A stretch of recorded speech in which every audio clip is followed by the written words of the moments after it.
అధ్యాయము 7వ వచనాన్ని మనము చదువుకున్నాం.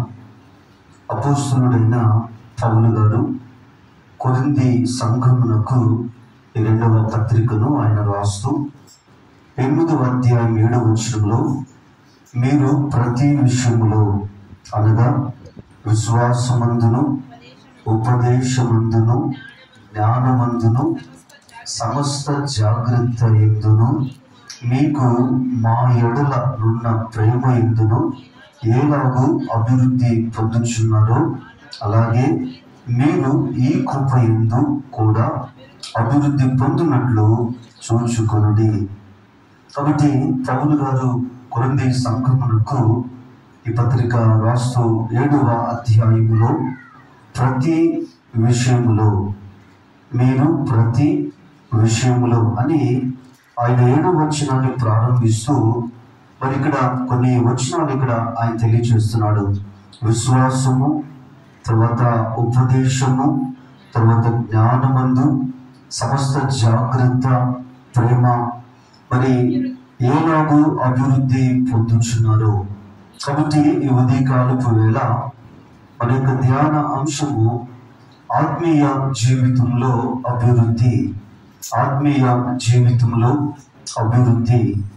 మరి ఇక్కడ పౌలు గారు కొరింథీ సంఘానికి ఈ పత్రిక రాస్తూ మరి కొన్ని విషయాలు ఇక్కడ ప్రస్తావించడం మనం గమనిస్తున్నాం.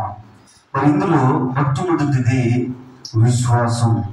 మరి విశ్వాసంలో అభివృద్ధి పొందుచున్నారు అని పౌలు గారు కొరింథీ సంఘమునకు ఆయన పత్రికను రాస్తున్నారు. కొరింథీలో ఉన్న విశ్వాసులు విశ్వాసములో వారు అభివృద్ధి పొందుచున్నారు. అభివృద్ధి అనే మాటకు వాడుక తెలుగు మరి భాషలో సమృద్ధి అని రాయబడి ఉంది. అంటే కొరింథీలో ఉన్న పరిశుద్ధులు విశ్వాసములో వారు సమృద్ధి కలిగి ఉన్నారు. విశ్వాసంలో వారు అభివృద్ధి కలిగి ఉన్నారు. బైబిల్ గ్రంథంలో కొన్ని విషయాలు మనం గమనిస్తే, రోమీయులకు రాసిన ఈ కొరింథీ 2వ పత్రిక 8 దీన్ని కొంచెం అలా గుర్తుపెట్టుకోనండి. చివరి వరకు ఇందులో మనము చదువుదాం. దేవుని మహిమపరిచి ఆయన వాగ్దానము చేసిన దానిని నెరవేర్చుటకు సమర్థుడని రూఢిగా విశ్వసించి విశ్వాసము వలన బలము నొందెను. మరి విశ్వాసములో అభివృద్ధి, లేకపోతే విశ్వాసములో సమృద్ధి.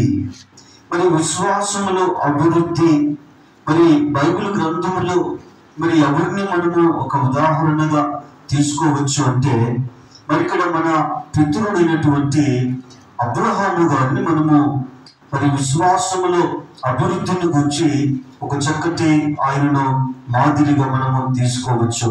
4:21 మనం చదువుకున్నాం.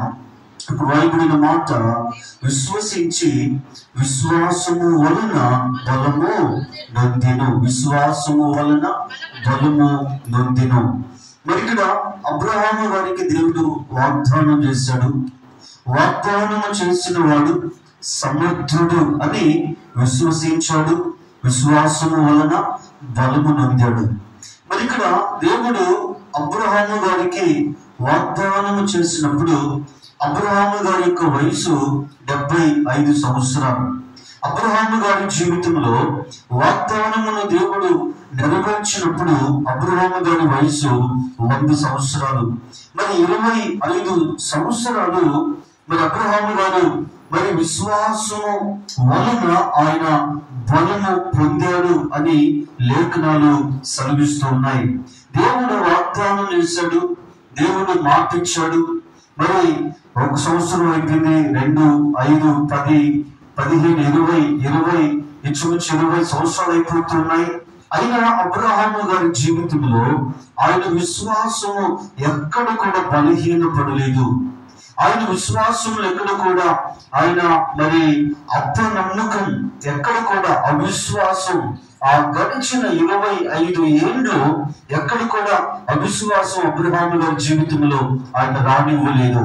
మరి ఇక్కడ విశ్వసించాడు, వాగ్దానం చేసిన దేవుని మాటను భక్తి విశ్వసించాడు, విశ్వాసము వలన ఆయన బలము నిందాడు. అంటే మరి తండ్రి అయినటువంటి అబ్రహాము గారు ఆయన విశ్వాసము సమృద్ధిగా ఉన్నట్లుగా, విశ్వాసములో అభివృద్ధి చెందినట్లుగా దేవుని వాక్యములో మనం గమనిస్తున్నాం. అందుకే దేవుడు అబ్రహామును ఆయన ఆశీర్వదించాడు. ఎలా దేవుడు అబ్రహాము గారిని ఆశీర్వదించాడంటే, మరి నీవు అనేక జనములకు తండ్రివి అని దేవుడు అబ్రహాము గారిని ఆశీర్వదించడం మనము గమనిస్తూ ఉన్నాం.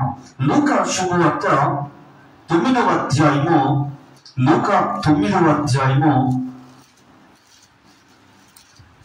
41వ వచనాన్ని మనము చదువుదాం. అందుకు యేసు విశ్వాసము